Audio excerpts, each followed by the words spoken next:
बिस्मिल्लाहिर्रहमानिर्रहीम। अस्सलाम वालेकुम स्टूडेंट्स, उम्मीद है कि आप सब खैरियत से होंगे। My self Adeel Mehboob, I am lecture of computer science. Students, मैं आपको कंप्यूटर साइंस ई कैट में पढ़ाऊँगा। I have more than 3 years of experience to teach ECAT computer science. तो हमने सबसे पहले स्टार्ट करनी है फर्स्ट ईयर, उसके बाद फिर हम सेकेंड ईयर की तरफ मूव करेंगे। क्योंकि हमारे पास टाइम लिमिटेड है, इस बार आपको पता है कि बहुत जल्दी से उन्होंने अनाउंस कर दिया है ई कैट। तो टाइम चूँकि लिमिटेड है, इसलिए ज़्यादा डिटेल में डिस्कशन करने की बजाय हम लोग टू द पॉइंट बात करेंगे। ठीक है, तो आपने टू द पॉइंट इसको समझना है और टू द पॉइंट ही आपको इंशाल्लाह फ़ायदा होगा। ठीक है, तो हम स्टार्ट करते हैं चैप्टर नंबर 1 फर्स्ट ईयर का। इसमें आज जितना भी आज हो सकता है हम इस चैप्टर को डिस्कस करेंगे और बाकी इंशाल्लाह हम नेक्स्ट लेक्चर में डिस्कस कर लेंगे।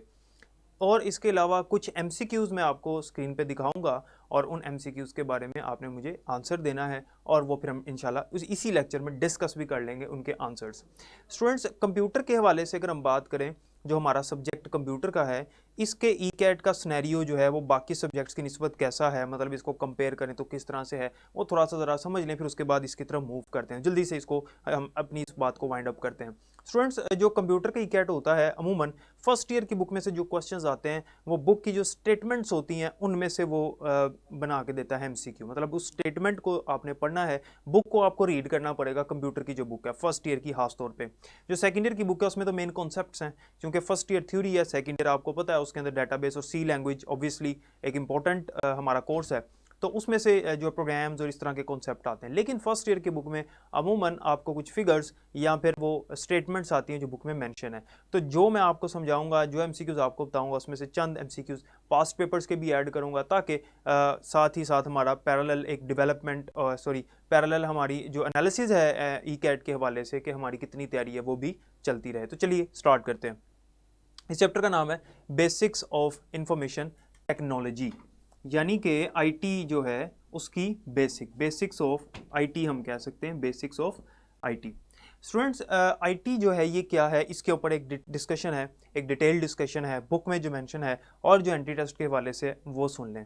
देखें, ये जो हमारे पास IT है ये क्या है, आपने ये याद रखना है कि जब भी हम कंप्यूटर पे कोई काम करते हैं, कोई भी काम कंप्यूटर पे कर रहे हैं, इवन के कोई कैलकुलेशन सिंपल कर रहे हैं, कोई भी काम कंप्यूटर पे हो रहा है, उसे हम कहते हैं कंप्यूटिंग। यानी कंप्यूटर के ज़रिए से कोई भी एक्शन, कोई भी एग्जीक्यूशन करना, कोई भी प्रोसेसिंग करना, ये अमल कहलाता है कंप्यूटिंग।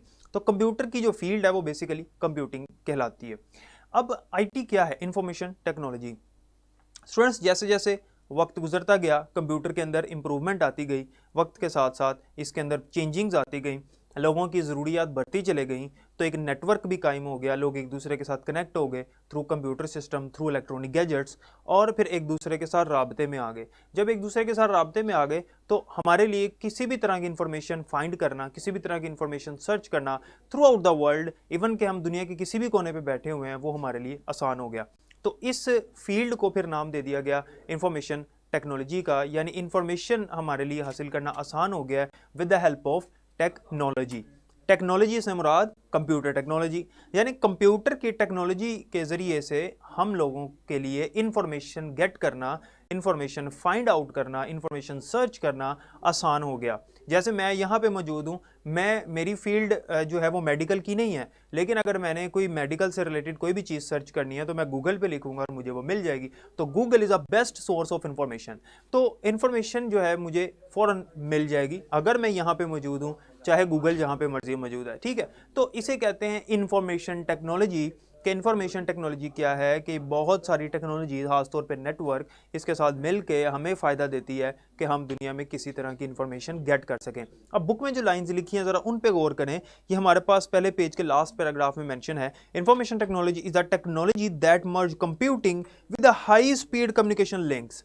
इंफॉर्मेशन टेक्नोलॉजी क्या है, कंप्यूटिंग, जो मैंने आपको पहले बताया, कंप्यूटिंग को लिंक किया गया हाई स्पीड टेलीकम्युनिकेशन लिंक्स के साथ, यानी नेटवर्क बनाया गया, ये लिंक हुए, मर्ज हो गए, फिर क्या हुआ, carrying data in the form of text, sound, images, video etcetera, जिसके जरिए डाटा कैरी हम कर सकते हैं एक जगह से दूसरी जगह in the form of text, यानी टेक्स्ट भेज सकते हैं, in the form of image, in the form of video, in the form of any other file. ठीक है, उसके बाद वो कहता है from one place to another over this global village, इस पूरी दुनिया पे, यानी ग्लोबल विलेज का मतलब मैं अभी आपको समझाता हूँ। देखिए, वो कहता है कि इस दुनिया में हम किसी भी तरह की इंफॉर्मेशन किसी भी फॉर्मेट में, किसी भी फॉर्म में, किसी भी शक्ल में, इमेज की शक्ल में हो सकती है, ऑडियो की शक्ल में हो सकती है, वीडियो की शक्ल में हो सकती है, हम एक जगह से दूसरी जगह भेज सकते हैं with the help of computing and telecommunication links.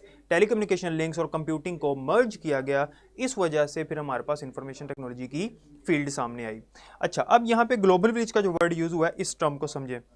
Global village का मतलब है दुनियावी गांव, यानी इंफॉर्मेशन टेक्नोलॉजी ने, इस फील्ड ने, तो कंप्यूटर की फील्ड को देखें, एक इंपॉर्टेंट पॉइंट है, कंप्यूटर की फील्ड को आईटी क्यों कहा जाता है? वो इसी वजह से कहा जाता है कि टेक्नोलॉजी की वजह से किसी भी तरह की इंफॉर्मेशन हासिल करना, किसी भी तरह की इंफॉर्मेशन सेंड करना, रिसीव करना हमारे लिए आसान हो गया, पॉसिबल हो गया। अच्छा, ग्लोबल विलेज क्या है स्टूडेंट्स?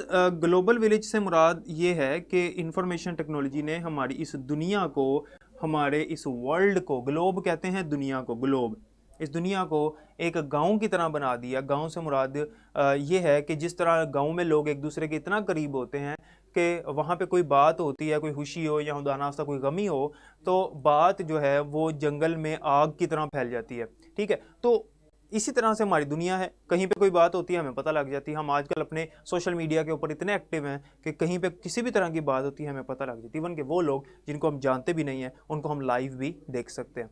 तो ये ग्लोबल विलेज है, किसने बनाया? आईटी ने बनाया। बुक में एक बात मेंशन है एंटी ट्रस्ट के हवाले से कि ग्लोबल विलेज ने हमारी दुनिया को ग्लोबल विलेज, आईटी ने हमारी दुनिया को ग्लोबल विलेज कर दिया, जिसका मतलब ये है कि ये दुनिया जो है वो श्रिंक हो गई है, नॉट फिजिकली बट लॉजिकली। यानी फिजिकली तो दुनिया श्रिंक नहीं हुई, लेकिन लॉजिकली हम एक दूसरे के साथ कनेक्ट हो चुके हैं, हम एक दूसरे के करीब आ चुके हैं। ठीक है, तो ये पहले पेज पे ये चीज़ें थी। 3 डेफिनेशंस पहले पेज पे मौजूद है, इंपॉर्टेंट है। एक डाटा, इंफॉर्मेशन और कंप्यूटिंग। कंप्यूटिंग मैंने आपको बता दिया, डाटा और इंफॉर्मेशन आपको पता होगा कि रॉ फैक्ट्स एंड फिगर्स, ऐसी चीज़ें जो हमारे पास अभी सॉल्व नहीं है, जिनको अभी हमने सॉल्व करना है और हम कंप्यूटर को दे के वो सॉल्व करते हैं, उसे कहते हैं रॉ डाटा। ठीक है, इवन के अगर मैं कैलकुलेटर में 2+3 भी देता हूं तो ये भी रॉ डाटा है, क्योंकि ये अनसोल्व्ड है। यानी हम कह सकते हैं अनसोल्व्ड आइटम्स आर कॉल्ड डाटा। और इंफॉर्मेशन क्या है कि हम कह सकते हैं कि the processed data solved items is called information. तो हम कंप्यूटर को जब डाटा देते हैं तो कंप्यूटर क्या करता है? बेसिकली कंप्यूटिंग करता है। क्यों? क्योंकि मैंने अभी आपको बताया एग्जीक्यूटिंग, प्रोसेसिंग, रनिंग या कोई भी कैलकुलेटिंग डिवाइस हो, वो सारी चीज़ें क्या कर रही होती हैं? असल में कंप्यूटिंग कर रही होती हैं। यानी कंप्यूटर के जरिए कोई भी प्रोसेस हम कर रहे हैं वो क्या है? कंप्यूटिंग है। तो हम हमेशा कंप्यूटर को डाटा देते हैं, उसको प्रोसेस करता है, यानी कि कंप्यूट करता है और फिर वो इन्फॉर्मेशन में तब्दील करता है। ये कंप्यूट वाला वर्ड और कंप्यूटिंग वाली बात इसलिए बार बार कर रहा हूँ कि ये एंटी टेस्ट में आ चुकी है, ये इंपॉर्टेंट है, बुक के पहले पेज पे मेंशन है। अच्छा स्टूडेंट्स, इसके अंदर एक और डेफिनेशन पहले पेज पे मौजूद है, वो है डिजिटल कन्वर्जेंस।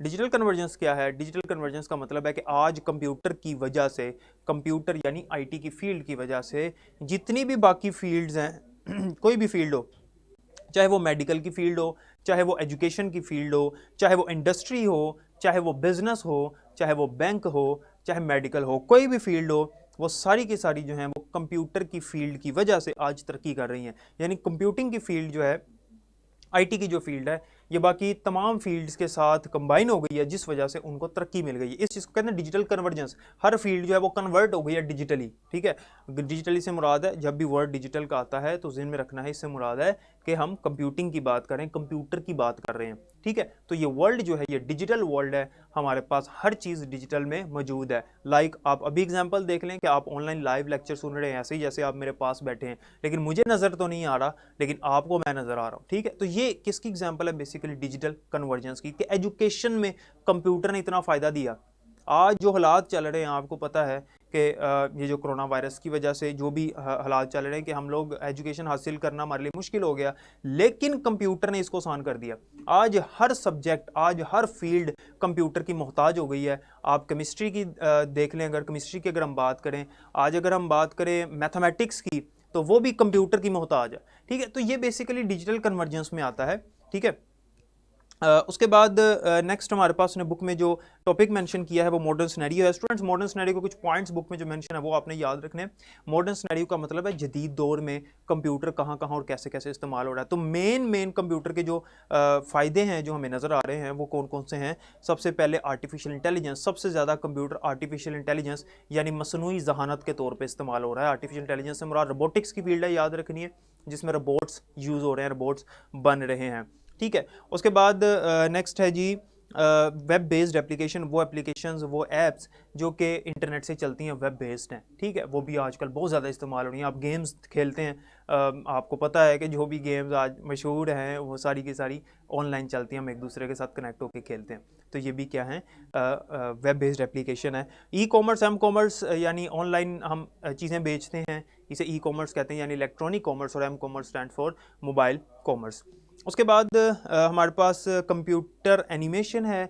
कंप्यूटर एनिमेशन की फील्ड इस वक्त बहुत ज़्यादा वास्ट है और बहुत ज़्यादा इन है मार्केट में। आपको पता है कि जो एनिमेटेड मूवीज़ होती हैं वो बहुत ज़्यादा पॉपुलर हो जाती हैं, ठीक है। उसके बाद हमारे पास मल्टीमीडिया या हाइपर मीडिया है, यानी कि हम ऑनलाइन या अपने कंप्यूटर में किसी भी तरह की इंटरटेनमेंट लाइक मूवीज़ वगैरह देख सकते हैं, ठीक है।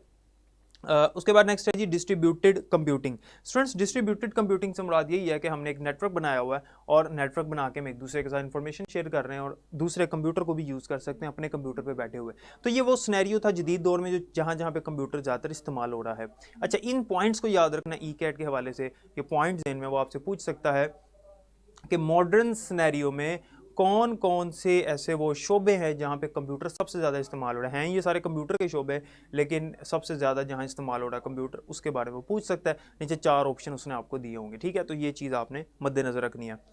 आगे हार्डवेयर सॉफ्टवेयर है। सिंपल कि हार्डवेयर क्या होता है कि कंप्यूटर का वो पार्ट याद रखना है आपने। ये एमसीक्यू पूछा जा सकता है, वैसे तो ई कैट का नहीं है लेकिन इंपॉर्टेंट है।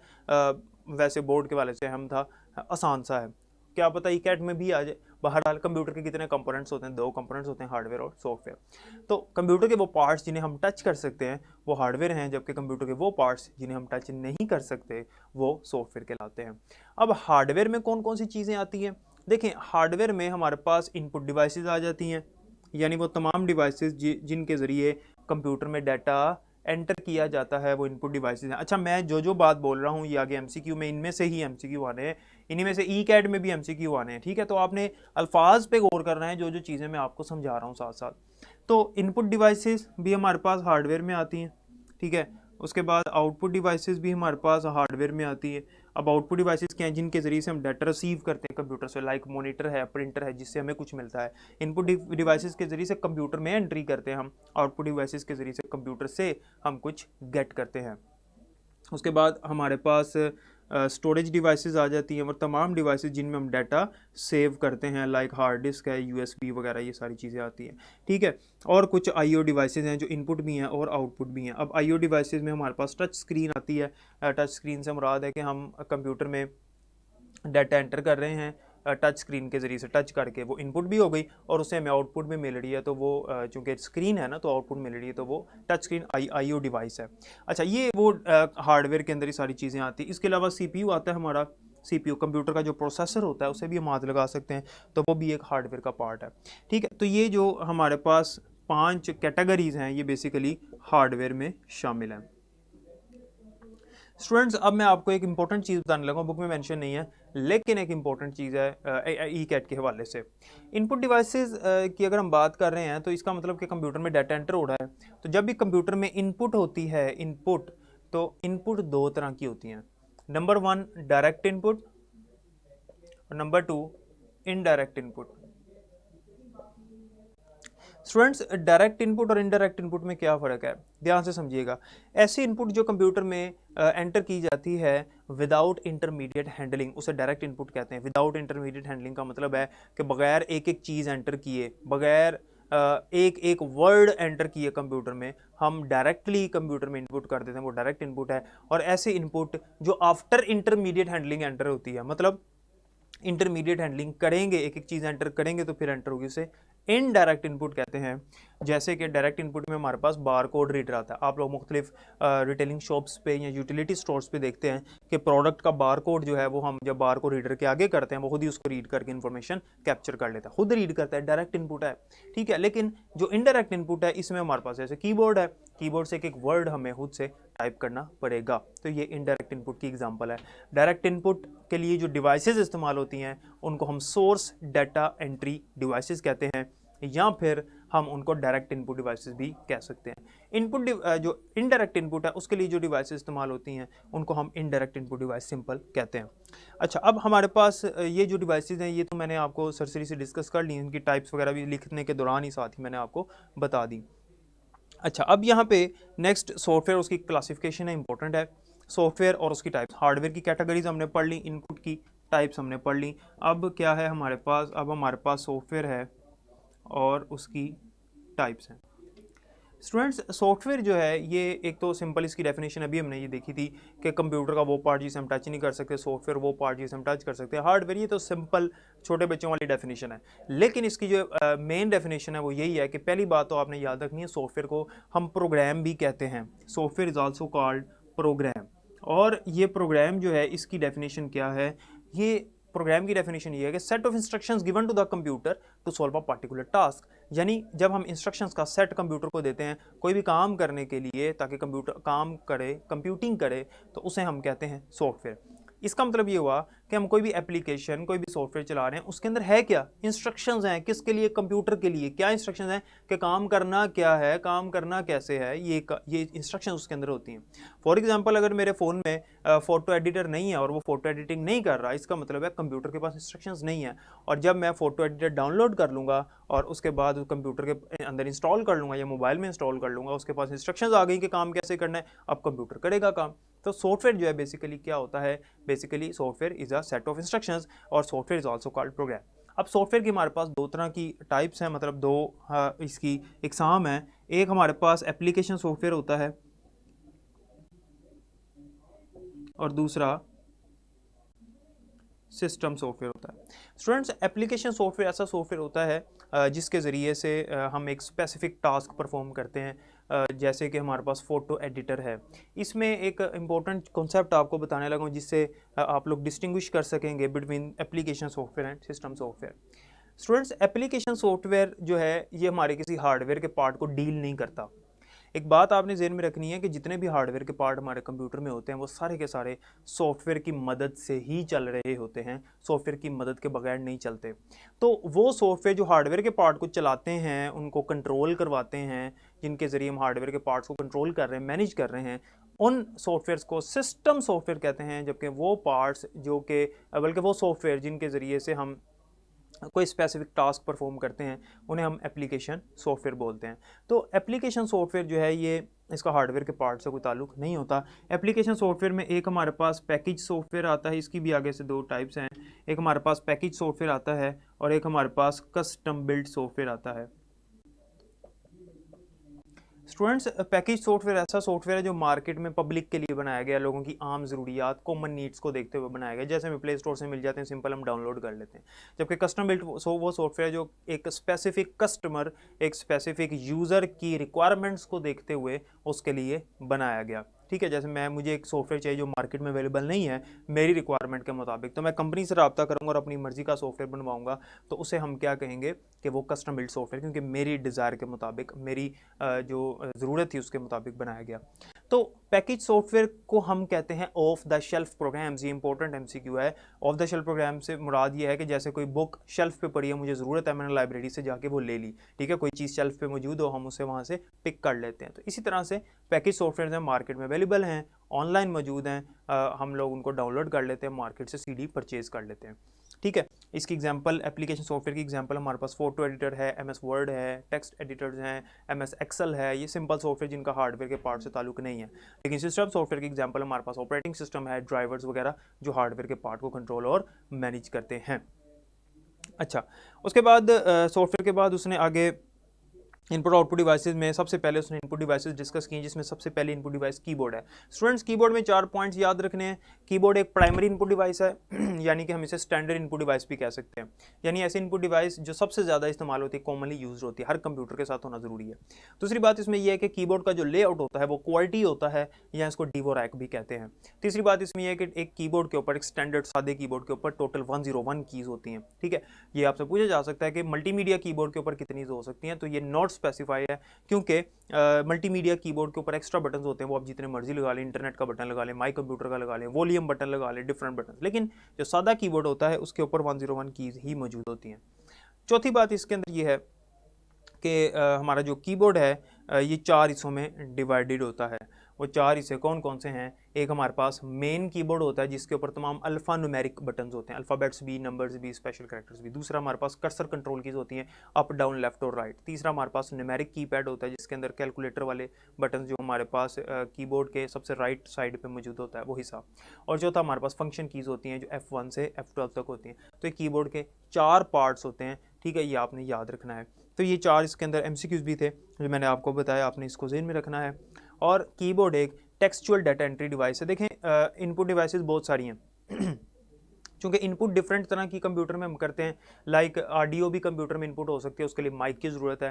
टेक्स्ट डाटा एंटर करना है उसके लिए कीबोर्ड की ज़रूरत है। अगर हमने कोई वीडियो डाटा एंटर करना है उसके लिए कैमरा की ज़रूरत है। अगर पिक्चर एंटर करनी है उसके लिए स्कैनर की ज़रूरत है। तो मुख्तलिफ तरह की इनपुट्स के लिए हमारे पास मुख्तलिफ तरह की इनपुट डिवाइसेज यूज़ होती हैं। तो कीबोर्ड जो है वो टेक्सचुअल डाटा एंट्री डिवाइस है, इसके ज़रिए हम टेक्स्ट एंटर करते हैं।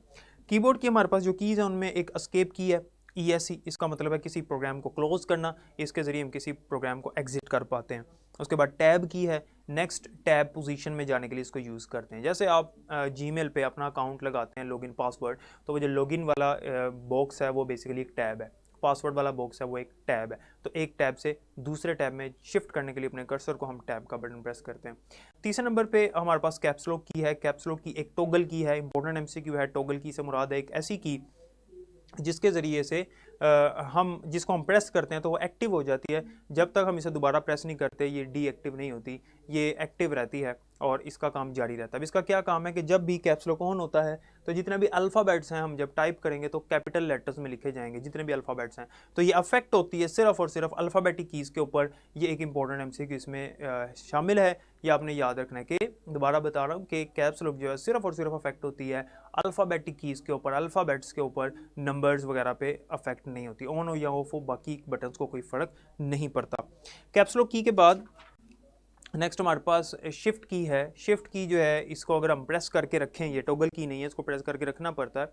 अगर हम इसको प्रेस करके रखें और कोई बटन प्रेस करें तो उस बटन का जो दूसरा फंक्शन है, मतलब जो डुअल फंक्शनैलिटी वाले बटन हैं उनका दूसरा काम परफॉर्म हो जाता है, ठीक है। तो इसे हम कहते हैं शिफ्ट की। शिफ्ट की जो है दूसरी कीज़ के कम्बिनेशन के साथ भी इस्तेमाल होती है शॉर्टकट कीज़ बनाने के लिए। उसके अलावा कंट्रोल की है, कंट्रोल की भी दूसरी कीज़ के कम्बिनेशन के साथ इस्तेमाल होती है शॉर्टकट बनाने के लिए, like control A, control S, control V वगैरह वगैरह।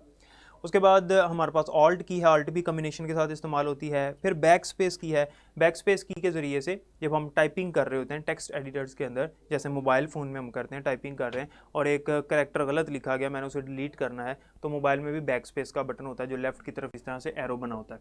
तो इसके ज़रिए से हम जो हमारे कर्सर के लेफ़्ट साइड पे एक करैक्टर है उसको डिलीट कर पाते हैं। उसके बाद एंटर की है, एंटर की को रिटर्न की भी कहते हैं, याद रखना है। रिटर्न की से मुराद है कि जब भी हम टाइपिंग कर रहे हैं और हमने अपने कर्सर को नेक्स्ट लाइन पे शिफ्ट करना है तो उसके लिए फिर हम एंटर का बटन प्रेस करते हैं तो हमारा कर्सर नेक्स्ट लाइन पे शिफ्ट हो जाता है। उसके बाद हमारे पास अप डाउन लेफ़्ट राइट के बटन्स हैं, कर्सर कंट्रोल कीज़ अपने कर्सर को up down left right move करने के लिए। और फिर एंड की और होम की आती है। स्टूडेंट्स एंड की के ज़रिए से हम जिस लाइन में मौजूद हैं जब हम टाइपिंग कर रहे हैं, अपने कर्सर को उस लाइन के एंड पे लेके जाने के लिए एंड का बटन प्रेस करेंगे और अपने कर्सर को उस लाइन के शुरू में लेके जाने के लिए हम होम का बटन प्रेस करेंगे, ठीक है। उसके बाद हमारे पास पेज अप और पेज डाउन की है। पेज अप के ज़रिए से एक पेज हम ऊपर शिफ्ट कर लेते हैं, जैसे एक मैं फोल्डर में गया, वहाँ पे बहुत सारी फाइल्स मौजूद हैं, पेज पे फिट नहीं आ रही, नीचे चले गई हैं, तो जब मैं पेज डाउन करूँगा तो एक पेज नीचे मूव कर जाएगा, पेज अप करूँगा तो एक पेज ऊपर मूव कर जाएगा। बजाय इसके कि माउस से हम स्क्रॉलिंग करें, हम कीबोर्ड से भी ये काम कर सकते हैं। उसके बाद डेल का बटन है। डेल के ज़रिए से एक तो फंक्शन इसका ये कोई फाइल फोल्डर डिलीट हो सकता है, दूसरा डेल का फंक्शन ये है कि जो बैक स्पेस का था उसके ऑपोजिट है। बैक स्पेस के ज़रिए से हम करैक्टर एक कर्सर के लेफ़्ट साइड पे करैक्टर डिलीट करते हैं, जबकि डेल के ज़रिए से कर्सर के राइट साइड पे करैक्टर डिलीट करते हैं। इंपॉर्टेंट चीज़ है, ठीक है। उसके बाद प्रिंट स्क्रीन है। प्रिंट स्क्रीन के ज़रिए से ऑन द स्क्रीन जो कुछ हमें नज़र आ रहा है वो कॉपी हो जाता है हमारे क्लिप बोर्ड के ऊपर और बाद में हम उसका प्रिंट आउट ले सकते हैं, ठीक है। उसके बाद स्क्रॉल लॉक है। स्टूडेंट्स स्क्रॉल लॉक के ज़रिए से हमारी जो स्क्रॉल बार होती है जब हम शिफ्ट कर जाते हैं, मतलब एक पेज हम नीचे मूव करना चाहते हैं, मैंने भी आपको बताया, तो माउस के ज़रिए से, माउस के ऊपर जो स्क्रॉल बटन होता है उसके ज़रिए से या कीबोर्ड के ज़रिए से हम करते हैं। तो कीबोर्ड के ज़रिए से वो स्क्रॉल ना हो, उसको स्क्रॉल को लॉक कर लेते हैं, तो स्क्रॉल बार जो फिर मूव नहीं करती। और एट द एंड लास्ट पे हमारे पास पास की है, पास की के ज़रिए से ऑन द स्क्रीन कुछ भी चल रहा है, रनिंग में है, हम उसको स्टॉप कर सकते हैं, रोक सकते हैं कुछ देर के लिए, ठीक है, इसे हम पास की कहते हैं। स्टूडेंट्स यहाँ पे कीबोर्ड का टॉपिक हमारा कंप्लीट होता है। एक इंपॉर्टेंट चीज़ रह गई जो कि फंक्शन कीज़ के हवाले से है कि फंक्शन कीज़ क्या होती हैं। फंक्शन कीज़ F1 से F12 तक होती हैं और इनका क्या काम है। ये हमारे कीबोर्ड के सबसे टॉप मोस्ट बार पे मौजूद होती हैं। कीबोर्ड की जो सबसे टॉप मोस्ट बार है उसे फंक्शन कीज़ कहते हैं। फंक्शन कीज़ F1 से F12 तक हैं और हर फंक्शन की का एक अपना खास फंक्शन है, एक अपना खास काम है, depending on the software running on the computer. Computer पे जो भी सॉफ्टवेयर चल रहा है उस पर डिपेंड करता है कि फंक्शन की क्या काम करेगी। डिफरेंट सॉफ्टवेयर्स के लिए डिफरेंट फंक्शंस परफॉर्म होते हैं डिफरेंट फंक्शन कीज़ के ज़रिए से। नेक्स्ट हमारे पास पॉइंटिंग डिवाइसेस हैं और आसान है pointing devices. Total 9 pointing devices book में मेंशन है, जिसमें सबसे पहले माउस है। माउस के बारे में आपको पता है, एक पॉइंटिंग डिवाइस है। अच्छा, पॉइंटिंग डिवाइसेस क्या होती हैं? वो डिवाइसेस जिनके ज़रिए से हम स्क्रीन पे जो हमारा कर्सर होता है, पॉइंटर होता है, उसको मूव कर सकते हैं, वो पॉइंटिंग डिवाइसेस हैं। माउस एक पॉइंटिंग डिवाइस है, कॉमनली यूज्ड है और इसके नीचे बॉल लगा होता है। ये पुराना माउस था, लेकिन अब जो है वो हमारे पास ऑप्टिकल माउस मौजूद हैं, जिसके ज़रिए से नीचे लेज़र लाइट होती है, हम अपने कर्सर को मूव करते हैं। माउस के ऊपर 2 बटन होते हैं, left click, right click. Right click के ज़रिए से हम ऑप्शंस में जाते हैं, लेफ्ट क्लिक के ज़रिए से हम किसी फाइल फोल्डर को सिलेक्ट कर पाते हैं। इसके अलावा तीसरा काम हम माउस के ज़रिए से करते हैं, जिसे कहते हैं ड्रैग, यानी किसी भी फाइल फोल्डर को एक जगह से मूव करके दूसरी जगह पे ले जाना, जो हम अमूमन करते हैं। उसके बाद ट्रैक बॉल है। स्टूडेंट्स, ट्रैक बॉल जो है ये माउस की तरह दिखने वाली डिवाइस है, लेकिन थोड़ी इसे मतलब इसे हम अपसाइड डाउन माउस कहते हैं।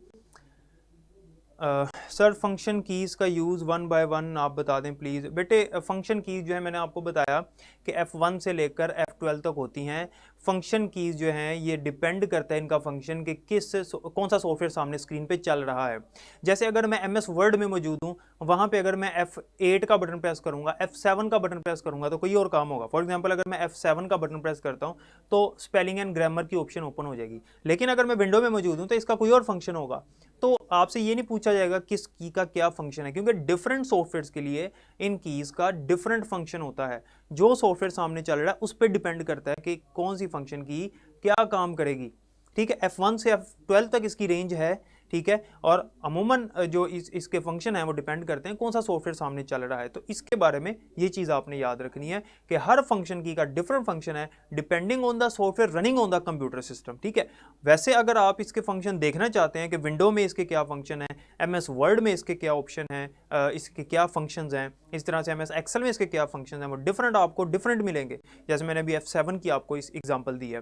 ठीक है, इसके अलावा अगर मैं आपको एक और मिसाल देता हूं कि अगर मैंने एक सॉफ्टवेयर ओपन किया हुआ है और मैंने बताया था ऑल्टरनेट की जो है, ऑल्ट की, ये किसी दूसरी की के कम्बिनेशन के साथ इस्तेमाल होती है। अगर मैं Alt + F4 करता हूं, Alt + F4, तो इससे क्या होगा, जो भी सॉफ्टवेयर ओपन हुआ वो क्लोज हो जाएगा। लेकिन अगर वो सॉफ्टवेयर सामने ओपन ही नहीं है तो फिर इसको प्रेस करने से क्या होगा, फिर शट डाउन की ऑप्शन आ जाएगी। इसका मतलब है फंक्शन बदल गया।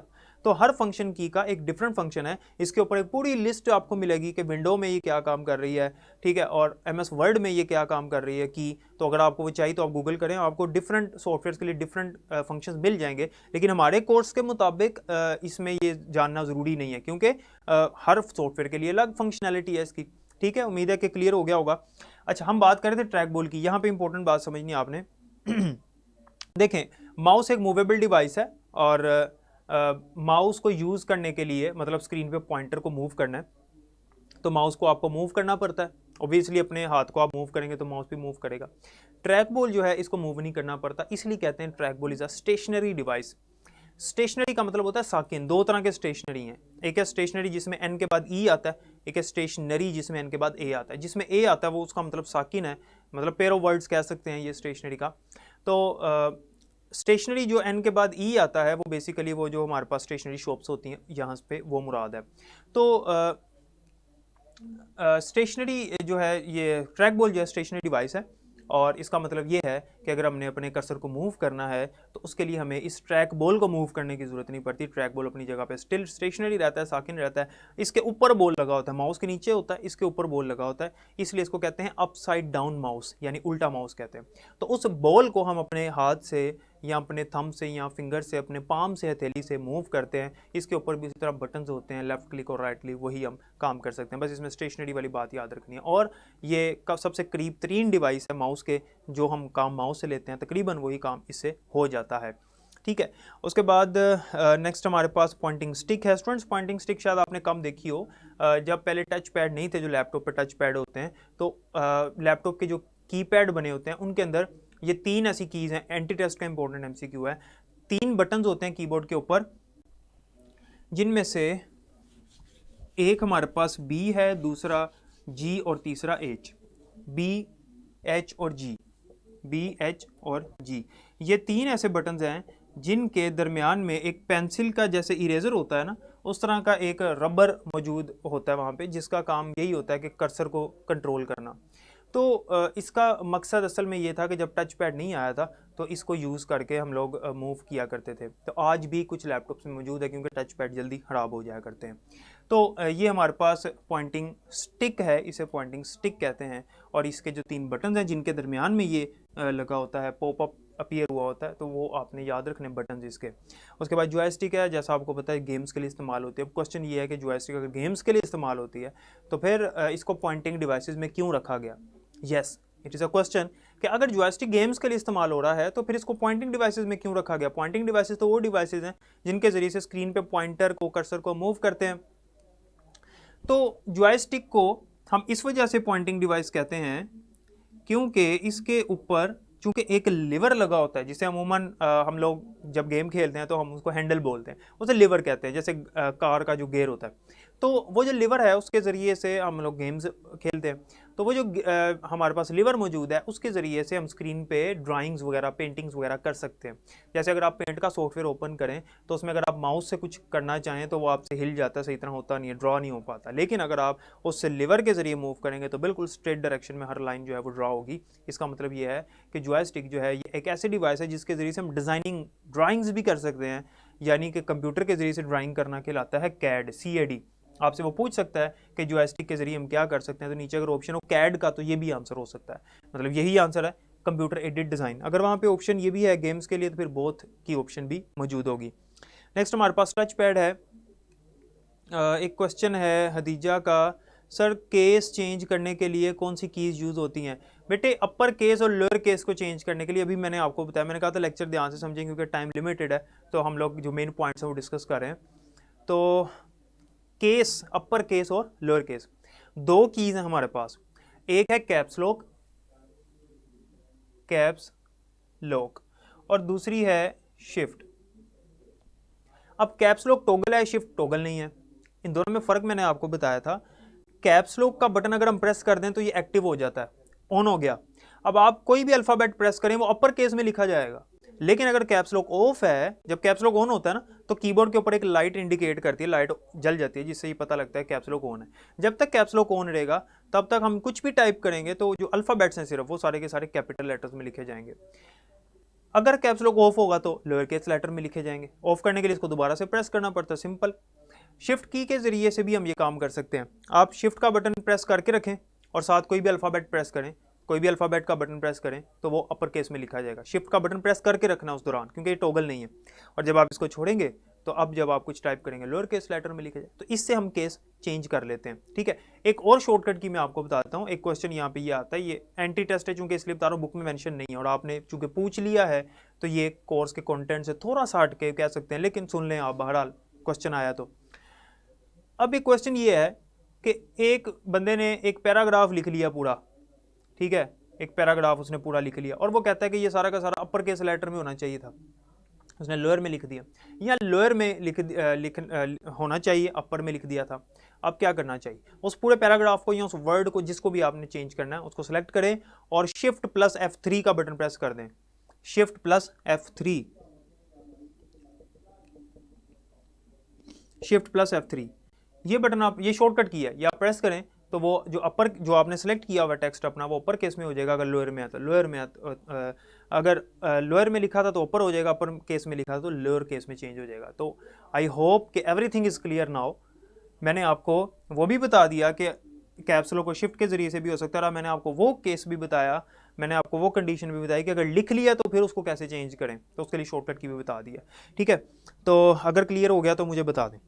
उसके बाद नेक्स्ट हमारे पास टच पैड है स्टूडेंट्स। टच पैड अभी मैंने बताया था लैपटॉप्स में मौजूद होता है, जिसके जो कि टच सेंसिटिव डिवाइस होती है। हम अपनी फिंगर या अपनी किसी भी फिंगर या थंब से उसको मूव करके स्क्रीन पे कर्सर को मूव कर सकते हैं।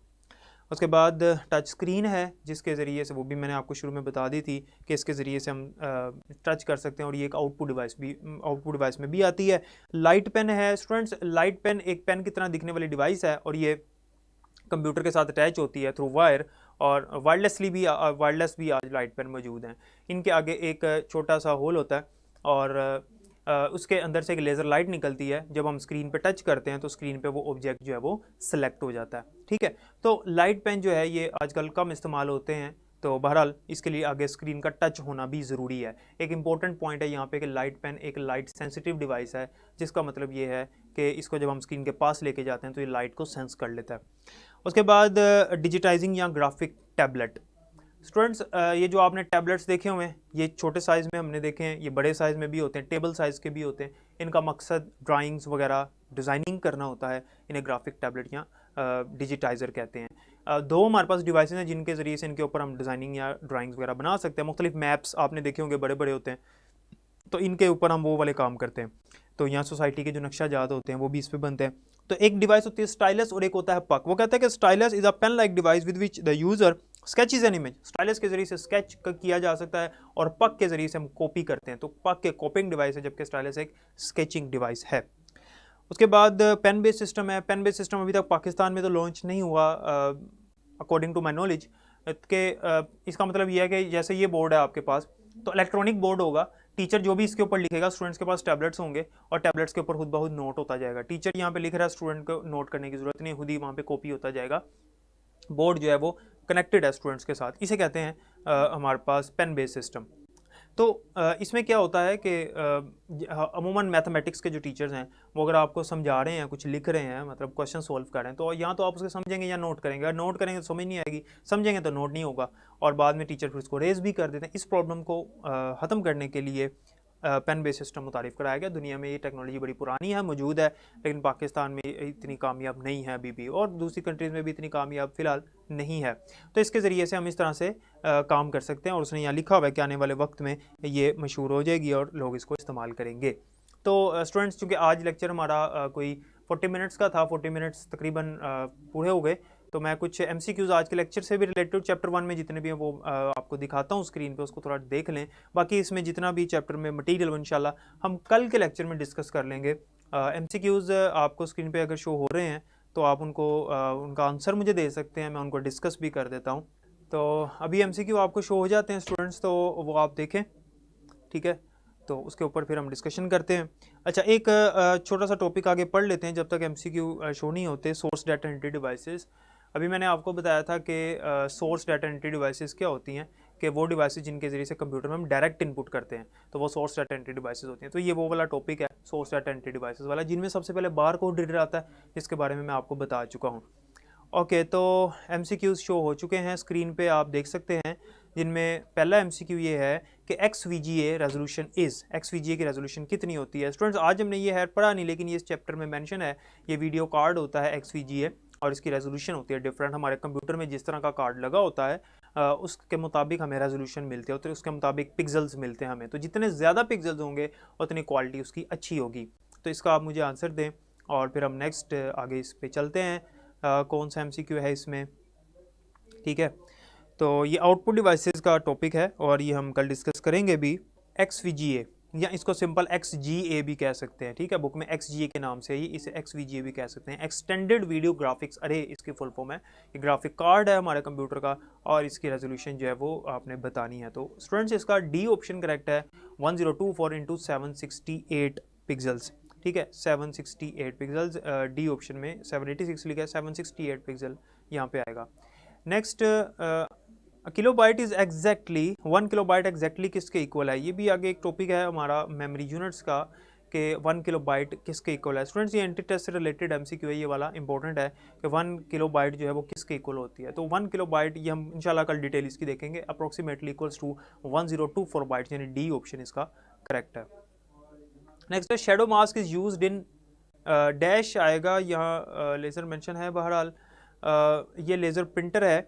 Shadow mask is used in, ये इसकी स्टेटमेंट है।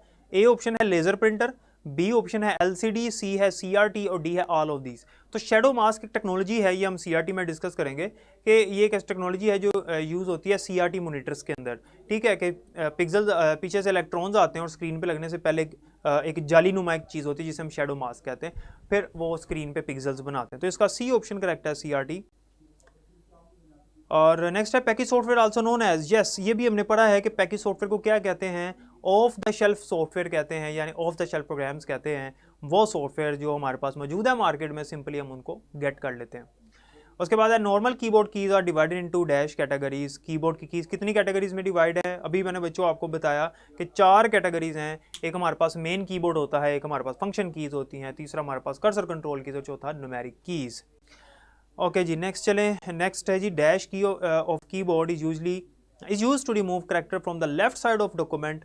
ये भी अभी मैंने आपको पढ़ाया कीबोर्ड की कीज़ में कि कर्सर के लेफ्ट साइड पे अगर हमने कोई करेक्टर डिलीट करना है तो कौन सी की यूज़ होती है और राइट के लिए कौन सी यूज़ होती है। तो लेफ्ट के लिए बैक स्पेस, जबकि राइट के लिए डेल यूज़ होती है। तो इसका ए ऑप्शन करेक्ट है।